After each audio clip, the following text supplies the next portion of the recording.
Alors, effectivement, on trouve pour un des groupes, on a identifié un groupe qui a, en gros, représente 28%, ce qui est beaucoup. On trouve un groupe qui a un appétit d'enfermement, voire de sécession, qui veut se mettre à côté des lois de la République. Il va falloir travailler sur ce groupe, hein. Il n'y a pas que des bonnes nouvelles dans cette étude.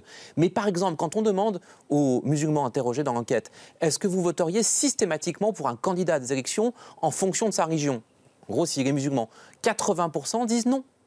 Donc on voit bien qu'il n'y a pas une pulsion identitaire ou une pulsion communautariste, il y a des mécanismes de repli.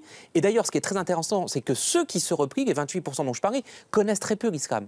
Parce qu'on les a aussi dans l'enquête interrogés sur leurs compétences religieuses, sur, au fond, les grands éléments qui font de la religion musulmane, ils ne les connaissent pas. De la même manière que pas mal des enquêtés nous répondent que le halal est un des piliers de la foi, ce qui n'est pas le cas.